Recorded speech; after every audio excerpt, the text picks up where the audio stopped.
The following story contains adult themes and depictions of violence and trauma. This podcast is not for children. Please be advised.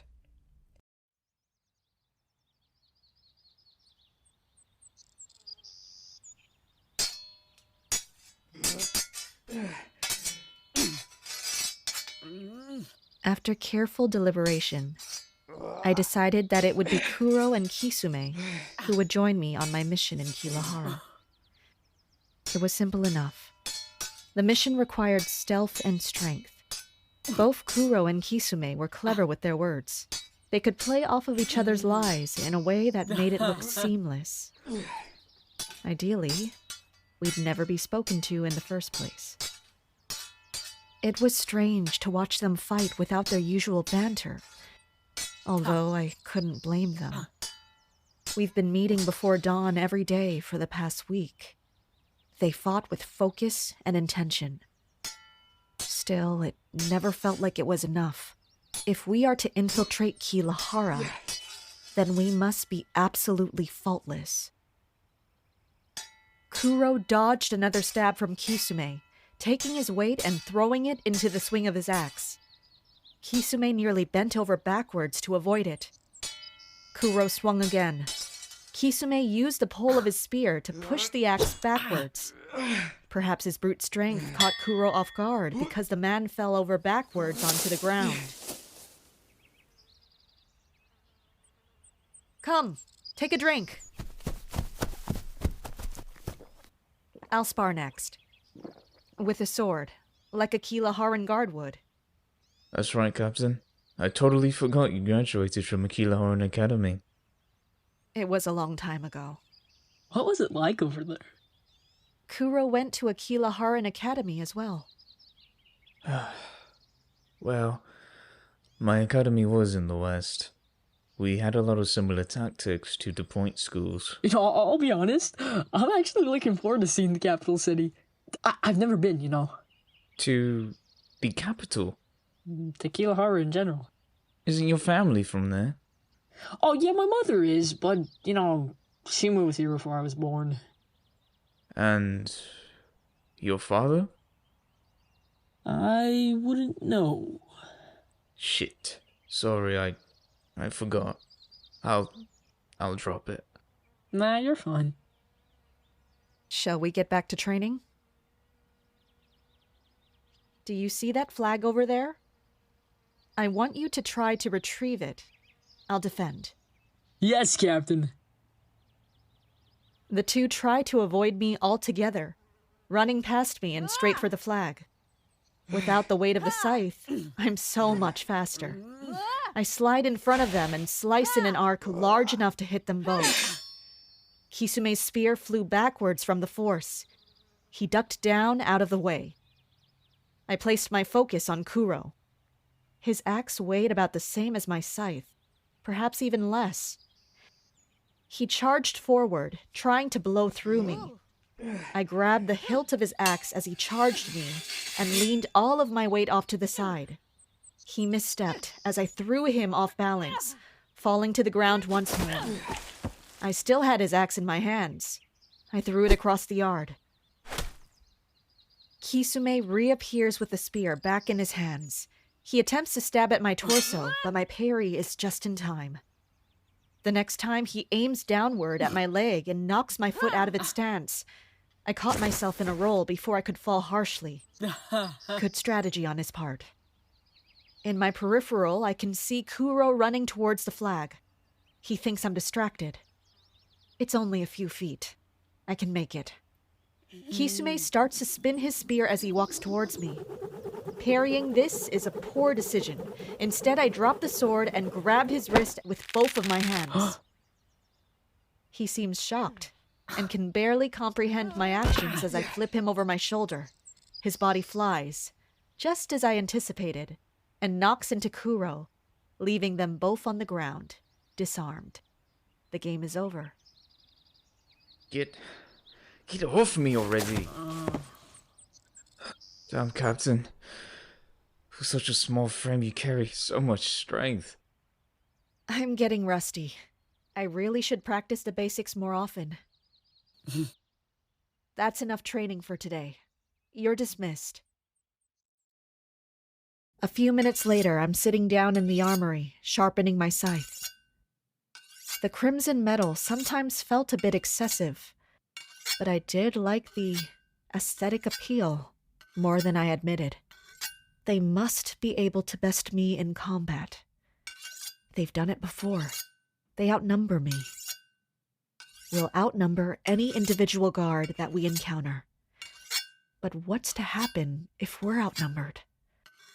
What's to happen if I am recognized? Cap? Sorry, did I scare you? No, you're fine. Captain, Hmm? are you feeling well? I'm feeling perfectly fine, Kuro. Are you sure? I'm positive. Whatever you think you're seeing, you must be misinterpreting. Alright then. It's just that, well, you seem a bit lost in your thoughts these days. I do a lot of thinking.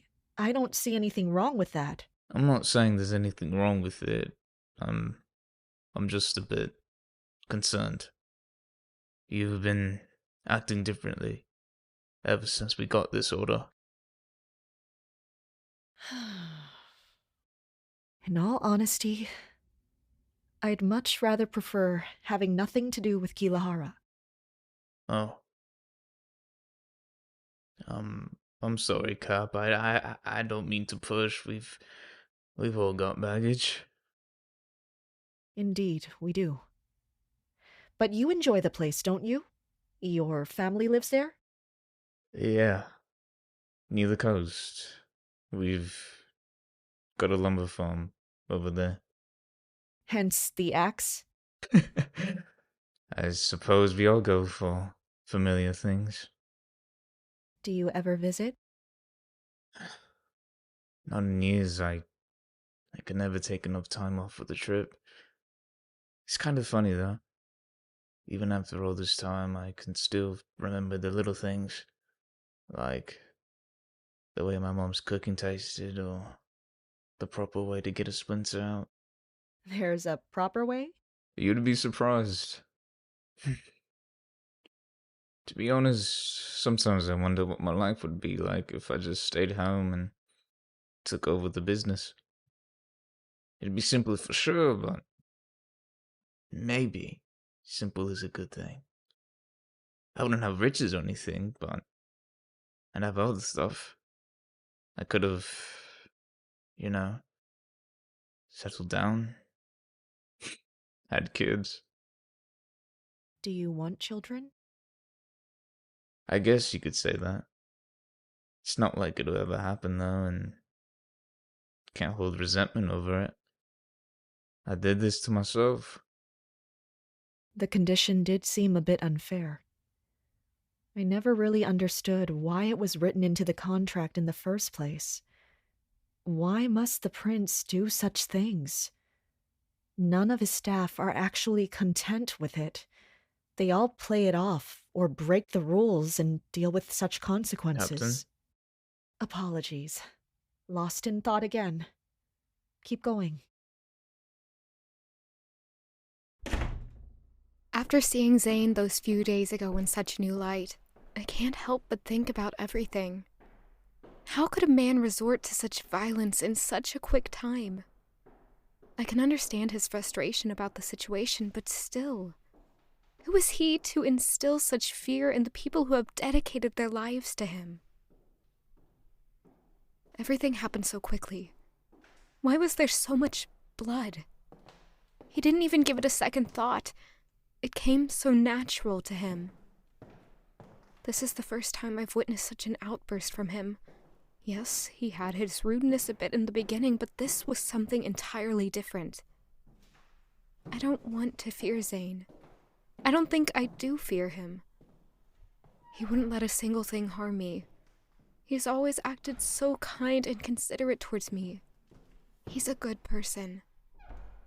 So why do I feel so conflicted? Oh my god, Don't be frightened. It's just me. What are you doing in my bedchambers? I wanted to talk. There's nothing to fear.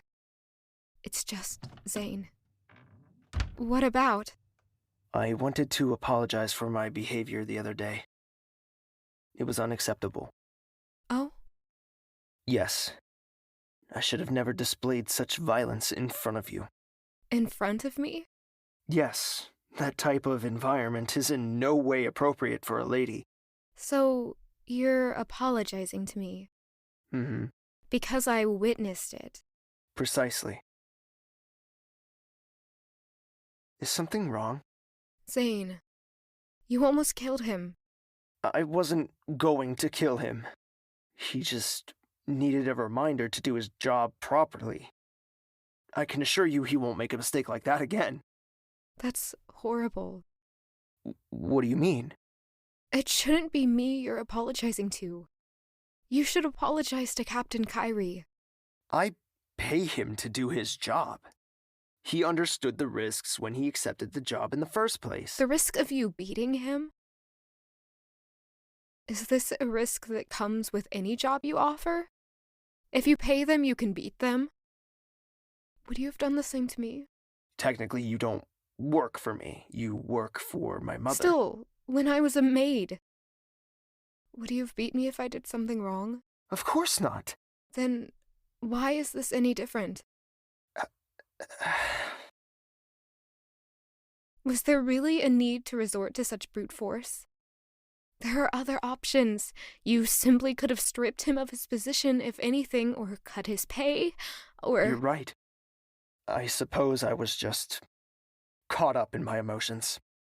And I'm never able to express my frustrations without my fists, which can make me appear as a violent individual. I never want you to see me in that light. Brutality shouldn't be the answer, Zane. Not in cases like this one. It's frightening to see you like that, and to see that man so harmless. I won't do it again. You can't promise something like that. I'll try my hardest, Rilliane. I'll do whatever you want me to do. You shouldn't say such things. It's the truth. It isn't. You're only a man, Zane. I don't want you to follow my wishes blindly. It's impossible, and frankly, it's unhealthy. I just think that if your violence is stemming from emotion, then perhaps you should work on your emotions. It's difficult. I know. I understand. I'm sorry. I'll apologize to the captain as well. Are you angry with me? No. I would never do anything to hurt you. You know that, don't you? Yes. Good.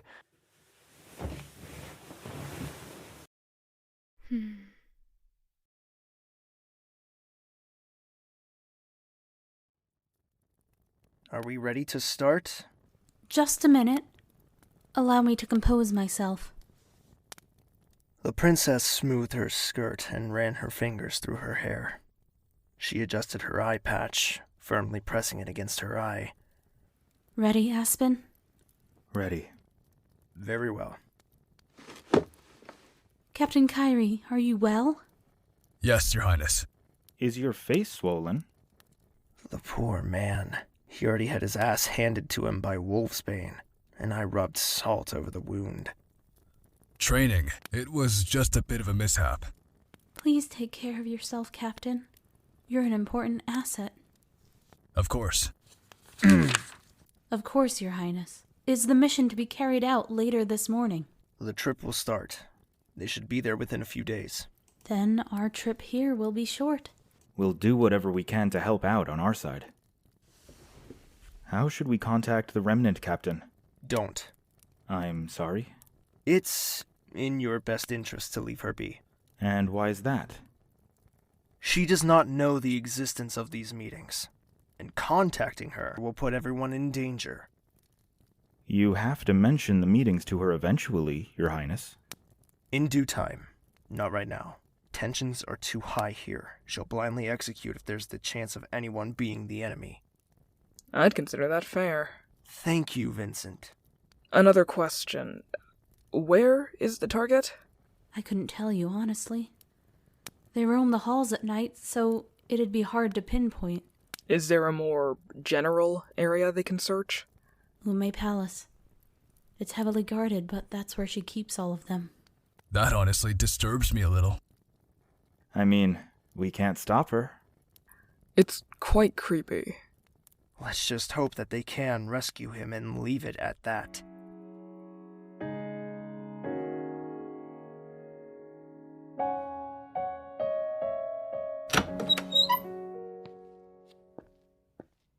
Brought your breakfast, Captain. Thank you. Well, that's a lot of baggage. What are you doing up? Seeing you off, of course. The bags are more for the journey than the actual mission. Ideally, we don't spend a single night in Kilahara. We get in and out without being noticed. We're back by the end of next week. You going by sea? Land for most of the trip. We'll cross when it's necessary. I need to get home if we want to leave before sunrise. Right.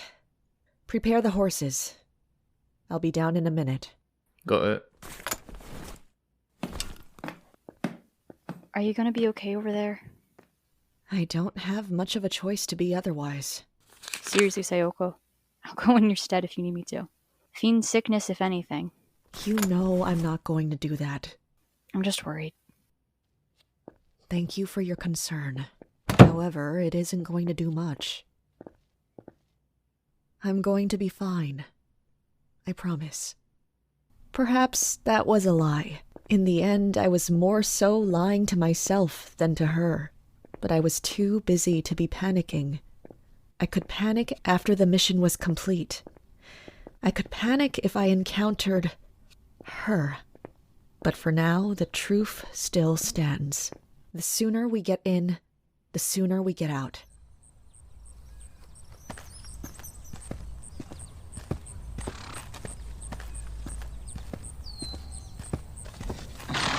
And when's the last time you've ridden horseback? Probably the academy? Oh, so about last week. Oh my gosh. Very funny. So funny. Oh, yeah, great job, man. Cut him some slack. He's a man now. Yes, a whopping 20 years old. It's time to go. Be safe, you two. You know the rules. You're in charge while I'm gone. Oh, great. Responsibility. If we're not back within a month, assume something has gone south. Come looking for us. Of course. I'll keep everything as it should be. Thank you, Leah. I'm just doing my job. Be careful, Sayoko. I will. Let's be on our way. Hey there, it's me, your host, Giselle, and you are listening to episode 16 of He Who Forsakes the Crown. The day is September 4th, and it is ridiculously hot where I am from. I know I said there might not be an episode coming out in September, but to be honest, I really wanted to put one out. I'm going to work really hard to make sure that we've got a steady schedule of episodes running as we finish off the year. Some news for us. If you haven't already seen it, on August 19th, I put out a trailer for Hofsa. Now, if you're here listening to this, obviously I don't think you need it, but I think it's really cool. I worked really hard on it. The cast did great on it. So if you have any friends that you think might be interested in this kind of thing, go on and send that trailer to them or just share that trailer around. It's on all of our social medias. Now I'll plug our social medias: Instagram, Tumblr, TikTok, Chapter 15 Studios. 15 is always the number, not the word. And then on Twitter, CH15 Studios, because we were one character too long. If you're enjoying the show, you can go ahead and write us a review on Apple, and I think there's some other sites where you can write reviews. Or send us a tweet, or just message. We enjoy reading all of them. It makes us feel really good. And again, if you're enjoying, tell your friends. Show your friends. Word of mouth is really powerful when it comes to situations like these, and we really like doing this, and we want to keep doing this. Scheduling-wise, I'm going to figure out where we're at.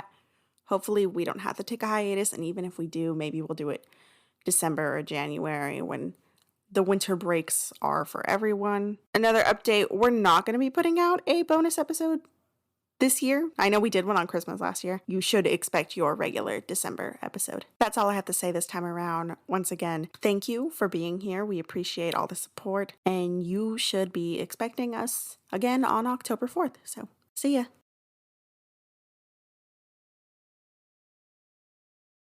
Gentle. Is this... I wouldn't say it's gentle, but it's a start. I held my pen in my hand, trying to find the right words. After the unpleasant exchange I had with Kyrie, I had asked Rilliane to help me become less of a brute and more gentle, as she would say. How do you do what? How do I start this? Have you ever written an apology before? No. Have you ever apologized for anything? I only apologize when I'm in the wrong. You must always be right then. I do strive for perfection. Maybe think of it as sending a letter to an important royal? Possibly, but those are all business. I feel like that may come off too harsh. Oh! I know! Pretend that you're writing to me. That I'm writing to you? Yes. Try writing it as if you're apologizing to me. I thought for a moment, my hand methodically copying words directly from my brain. Before I knew it, words started to flood the page, taking up more and more room. Is this okay? Is it confusing? No, I just don't know a few of the words you wrote. Other than that? I think it's really good. Captain Kyrie will really appreciate the sentiment. He will now, will he? Gentle? Is this okay? I scared you the other day. I could see it in your eyes. You feared me, even for a small moment, yet you refused to say anything. Why is that? I've never seen that side of you before. I've never realized that side of me before. I'm proud that you're making an effort. Only for you. Is there anything else I can do to learn from your gentleness? Well, how gentle are you with other women? You're the only woman I've really spent time with. I mean, with maids and other servants. Well, you remember, don't you? Colder than ice. But hotter than hell himself. Gently.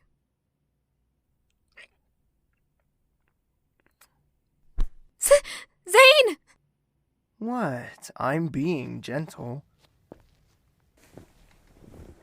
Oh, come now. You'll make me sweat. It wouldn't hurt to sweat a little. It'd be quite uncouth of me to take off my jacket. Oh, what a sin. It is quite hot out. I don't believe anyone would be unforgiving. Maybe so.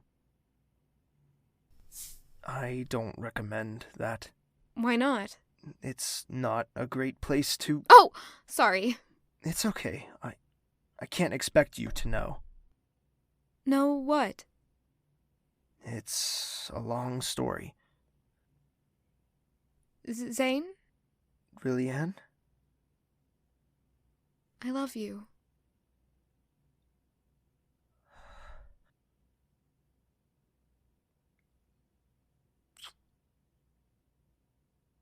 I love you too, Rilliane. It's inexplicable. The feeling that I feel inside my chest. Despite that display of violence, my heart still yearns for him. He apologized, didn't he? He's working on himself, isn't he? He begged for my forgiveness and wanted to become a better man. I can't help but blush when I see him. The look in his eyes keeps dragging me in. His undying love and devotion. Is this what love is? To feel my heart burn? For my breathing to lessen? To make me feel anxious until our next meeting? To hold little secrets and promises within the dark hours of night? It's so different compared to Jacob. I feel enchanted with him. His gentle hands cupping my face. His strong arms that pull me close. Those soft lips that give me a simple promise each time we meet. He isn't who everyone thinks he is. Throughout my entire time in DuPont, there's only been one thing that's been consistent. The disdain for the prince. There's so many things that are out of Zane's control. He can't control his father. He can't fully control the kingdom, and he definitely cannot control the rebellion. He's trying to do what's best for the kingdom and the people living in it. But they don't see that. The people see the rough exterior of a tyrant, one who's under the king's control. They refuse to see him in any other light. They expect him to be an exact copy of his father, but that's not who he is. He's a selfless man who's trying to fix up the mistakes of the past. I barely know of the dark ages of DuPont, but I understand some mistakes were made. Zane had a rough upbringing, and he can't help what he went through in his younger years. I know he's made some mistakes in the past, but we all have. I can't hold them against him. He's had to have changed within the past 10 years. I know I have, and I'm shy a year here.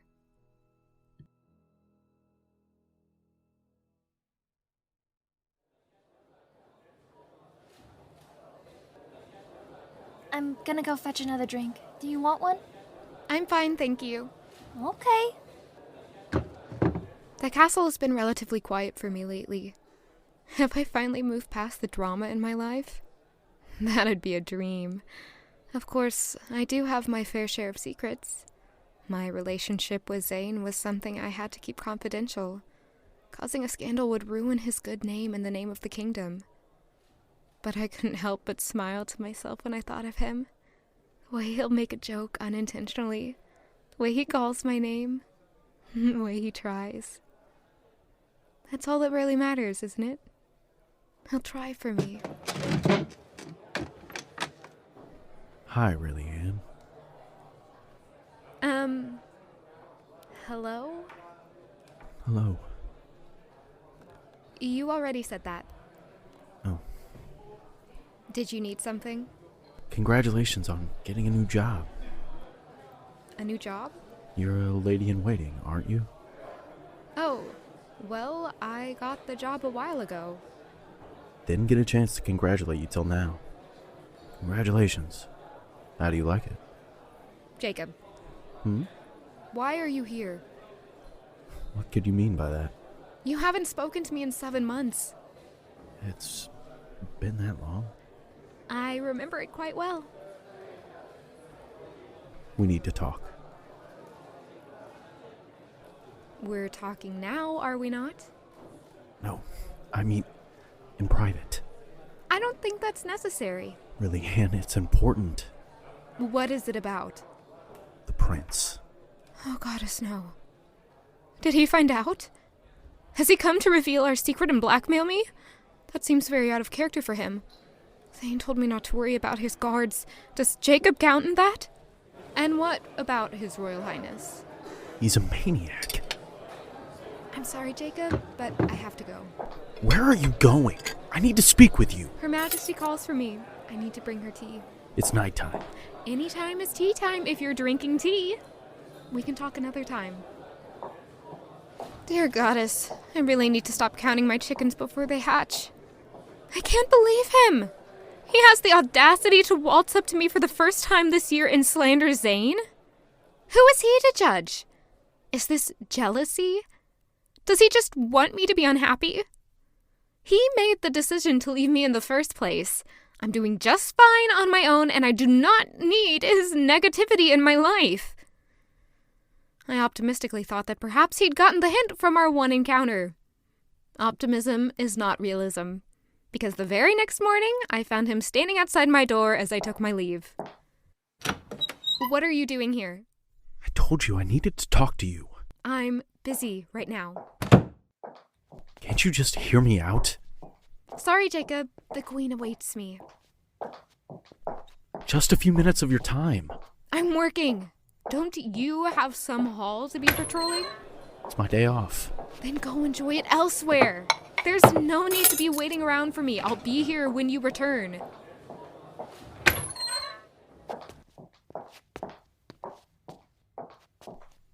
Be careful. You're going to trip. Do you really think me so clumsy? Yes. That's nonsense. You see? Well, I'm a bit distracted at the moment. Perhaps you should leave me be? You wouldn't want me to fall. The entrance to the tower is in my line of sight. Would it be strange of me to run? I'll keep it at a speed walk. The guards posted at the entrance recognize me coming. Rilliane, let me help you carry the food at least. Sorry, you know the rules. I can enter the tower. You can't.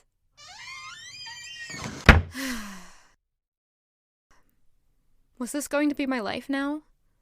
Surely he must understand. Jacob had never been malicious. Even now, he was more annoying than malicious. If I voiced my discomfort, he'd leave me alone, wouldn't he? He isn't a fool. I tried to believe that, especially because I didn't see him for the rest of the day nor the day after. Then I saw him in the town. It was a scorching summer day. My cheeks were most likely red from the sun. I thought it was a coincidence at first. He had needs as well. But when he finally made eye contact with me and smiled, I knew he had ulterior motives. Rilliane! Hello. I have to go right now. Wait! I bought some Adelines. I thought we could share them and talk. Jacob. What's wrong? This isn't a good idea. Why not?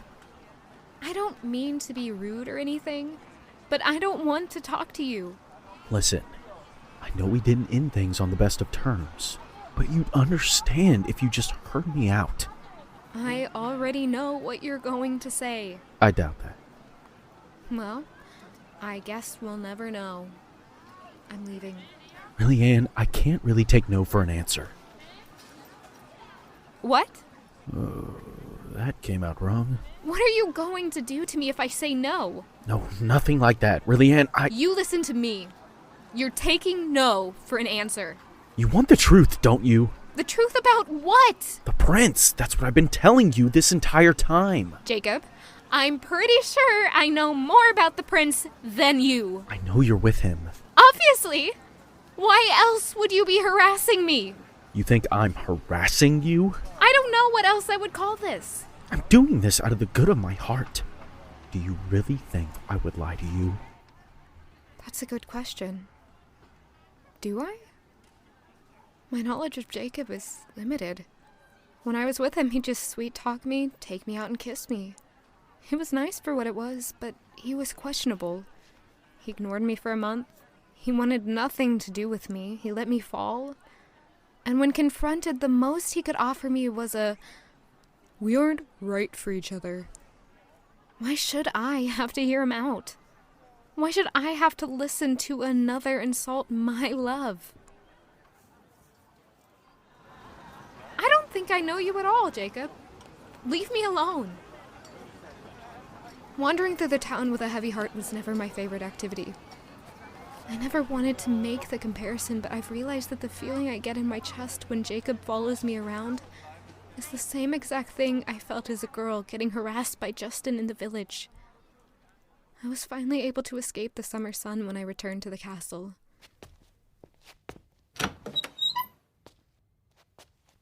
He sent me flowers. There's a box over there as well.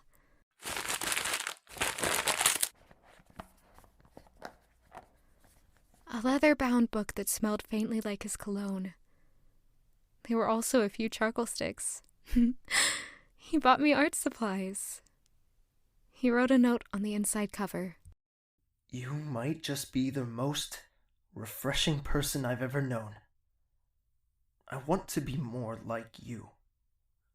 Draw 1,000 things and show them to me. I'm so interested in how you perceive the world. Zane, I wish I could see you right now. I wish I could see you all the time. Why can't people just see you the way I do? One day they'll see. The next morning, as I sifted through the mail, I found a letter for myself, rather than the Queen. Rather odd. I had just written to Amisha a week ago. Has her response already gotten here? Meet me in the garden tonight at midnight. I can recognize his handwriting. He's gotten sneaky, hiding the letter within the mail rather than having it personally sent. There isn't even a royal seal on it. I can't wait until midnight. I should put this away. Leaving it out is dangerous. Perhaps I should dress up differently tonight. I could do my hair another way. Then again, I think he prefers it down.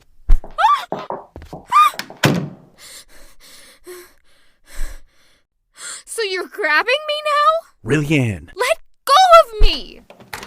You locked the door? Just listen! You're ridiculous! All I want to do is talk. The time to talk is far gone. What don't you get about leave me alone? The direction seemed clear enough. Rilliane, I promise you that if you just listen to me, all of this would make sense. You're the only thing that doesn't make sense. Hey. Why can't you just leave me be? I'm happy. He's taking advantage of you. Do you think I'm that stupid? I'm not a child, Jacob. I can make my own decisions. You don't have the full story. You don't have the full story. You don't know anything about my relationship with him. I don't know what kind of deluded picture you have painted in your head, but it isn't the truth. Let me out. I can't do that. You need to listen. The prince, he's a manipulative psychopath. You're too blinded to see it. You're blinded by jealousy. That's not it. Yes, it is. And can I just say you've picked the strangest time to be jealous? First of all, you left me. I didn't want to do that. Yes, you did. Why else would you do that to me? Because the prince forced me to. What? He Who Forsakes the Crown is an audio drama written and produced by Chapter 15 Studios. Special thanks to Billy Mizell, our editor. Starring Eric Smith as Zane DeMonte, Julia Orsborn as Rilliane Duvon, and Chara Lynn as Sayoko Kina. Supporting roles by Rodrigo Tamayo as Kuro, Andrew Bonilla as Kisame, Michael Neyman as Aspen, Gauntlet Knight as Iris, Lost Boy VO as Damien, Rin Uzuki as Prince Vincent, Levi Coulter as Leah, Zoe Absher as Cynthia, and Nick Richardson as Jacob. We hope you enjoyed this episode of He Who Forsakes the Crown. We'll see you next time.